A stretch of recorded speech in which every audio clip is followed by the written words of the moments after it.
reality, like my perspective about living in a spiritual community, it's something that every day my idea or the way I see it, it changes according to my level of transformation and development as a woman and as a human being. So back then, my level of consciousness and my awareness upon spirituality and upon a spiritual community, it was a bit lower. So of course, my idea was not so real, or it was not so profound as it should be, or as it is in reality, because I didn't know so much. So my level of expectations were not very high, which by the way was very good. I remember that back then I was not feeling so much like the sphere of force of power that exists in the spiritual community that many of us are not aware. So I was not feeling, for example, this so much. Only after I moved to Romania, to a spiritual community in Romania, I started to realize how it is to live between some charged walls, charged full of spirituality and faith and aspiration towards God. Was this the same for you? I'm the only child, so I don't have any brothers and sisters. And in a way, Yeah, me too. I know, sorry, I have a boyfriend. Hi, brother. As I was saying, because I don't have any brothers and sisters, I felt this could be a super good experience to be in a place with more people. I was curious about it. There was all this trend about living in communities. I wanted to have that experience at least for a while to see how it would be to live with more people. And so it was a bit difficult in the beginning to sacrifice the apartment, to sacrifice a certain level of material comfort and so on. But I was curious. I think I was driven by this curiosity of how it will be. Will I like it? Will I not like it? And also because I could see some people that I knew that were already living there, I could see this family spirit, you know, as if you kind of build this spiritual bond, this family, this spiritual family. And I was very curious about that because being me, the only child, and also both my parents are the only child, so we are a very small family. And I was curious how it would be to have this big family that is on the same journey like me. So everyone coming from different places, everyone coming from different backgrounds, but all united in the same goal, all united in the same practice. So I was very, very curious about that. I feel nowadays my perspective of Lisbon was that back then it was for me, it was wonderful because it was how I started, but it was hard for me in the beginning to deal with like all the mirrors that I was having every day, every time, every second. I mean, I couldn't do, and you were one of them for me, but I will explain later. What did you do?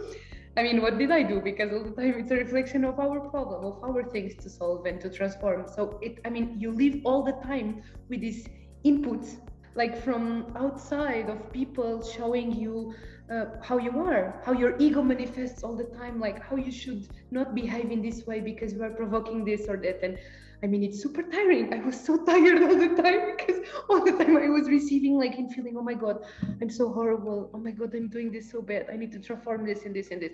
And it was the moment that I needed, like, this was the feeling that I was having most of the time. I need a break. I need to go to my mother's house. She lives by the sea, like by the ocean. I need to go there just, to relax a bit and to just... Because in the beginning and even now I feel it all the time. So this for me was the main challenge, like the main situation that was for me harder to deal. And of course with time we get a bit used to it, just a bit.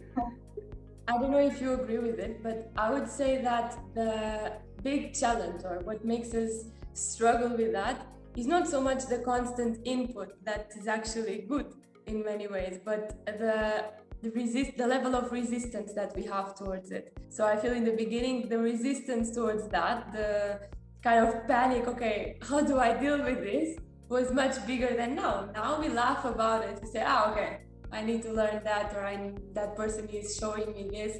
But before, it was too much. Because if you think like we are not ready to, if we don't live in a spiritual community, we are not ready to receive all the time feedback from people. I mean, I didn't learn this all my life until I moved to spiritual community, nobody was giving feedbacks or reflecting things that or maybe they were, of course they were, but I was just not aware of it. So it was kind of just showing actually the reality and expanding a bit like our horizon and the way we see it. Maybe they were showing some things, and they were like also being a mirror of many aspects we need to transform within ourselves. But at the same time, you can look the other way. I mean, if you don't like someone, goodbye, you know, that person is out of your life. But when you live in an ashram, you don't have a chance. Like all the time, that person will be there looking at you, seeing what you're doing, and it's like you have to cope with it somehow. You have to face it. You and because you have space. you cannot hide. You have to deal with it. Yeah, I remember actually that you were having quite this tendency, though. I just remember now that you were having this thing of from time to time saying that you needed a retreat as well. Like, yeah, I need to go to my apartment, and you were going to your apartment in Lisbon. Like, I need to go for a couple of days, and you were going because it was too much. Especially if you don't fully surrender to that experience, like it requires a certain adaptation, let's say. Yes, exactly. This is the key. I mean, and I feel that for us that we were. I mean, I was really grounded to the world of pleasures, so to say,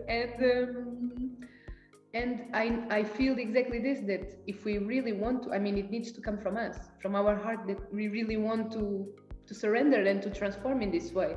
And the level of attachment that I was feeling, I mean, to the material side and the lack of space and the lack of privacy, it was super hard. And I mean, I still remember how you were also with the food, for example, that you were having a shelf. It was one day that you decided to buy your own food. You didn't want to eat the food that was shared or something like this, and you decided to buy like a huge amount of food, and you put it there in a shelf with your name on it, and nobody could touch it.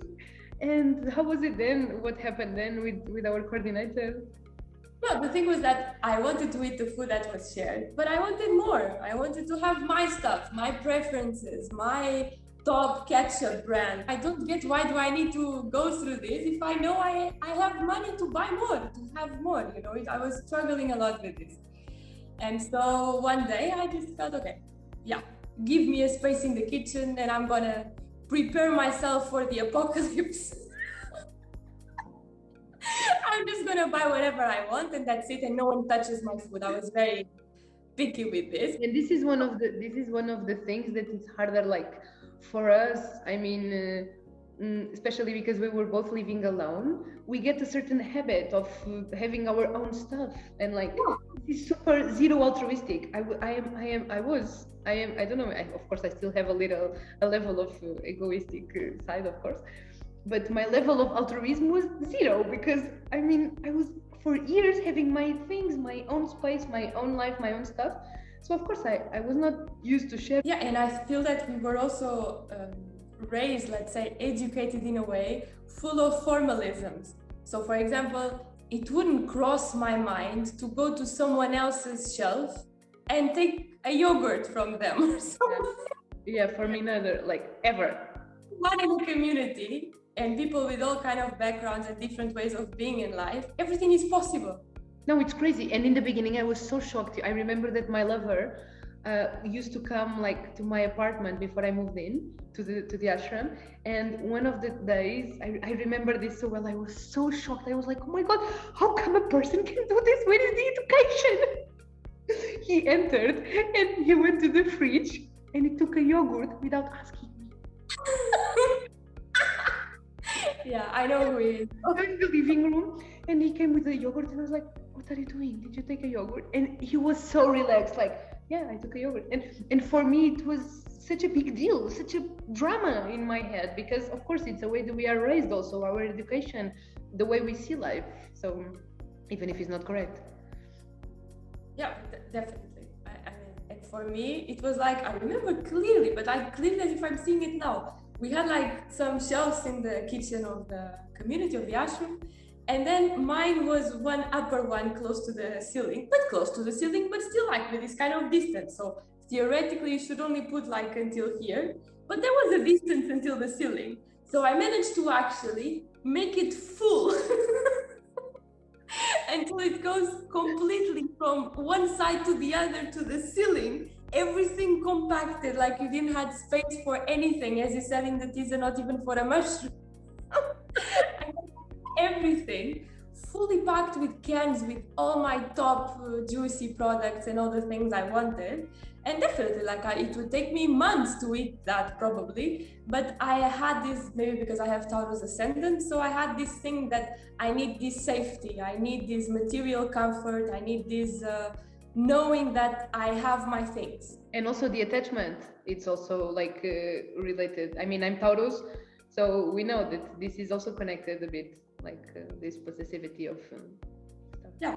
I mean, I remembered exactly that moment when then our coordinator proposed, better said, proposed in a very gentle way that you should donate your food from the shelf. And I remember that it was like in a split of a second, the shelf was full until the ceiling, and then like half an hour later, all the food was spread in the ashram, like for everyone. How did you feel?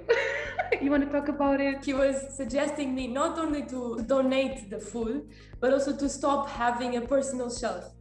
So from that moment on, to open up, to have this sharing, this attitude of sharing everything and of being one with the whole group, and not having this separation and this obsession with having my own things. And this was amazing for me because I really needed it, but it was super challenging. Like this feeling when you know you will do it, but it's still painful. I know every day.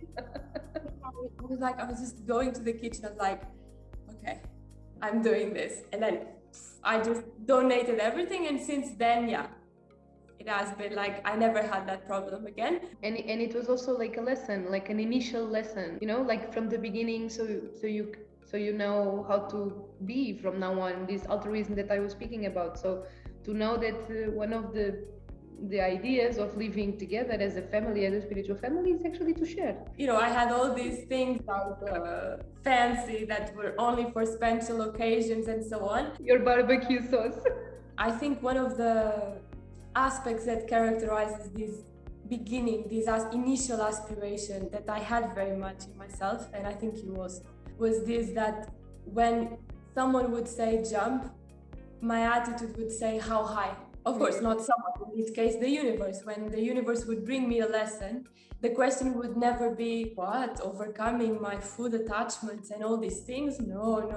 If I perceive the value in it, if I really want to transform that aspect, then the question is always, how high am I jumping? Yeah, I have exactly the same attitude.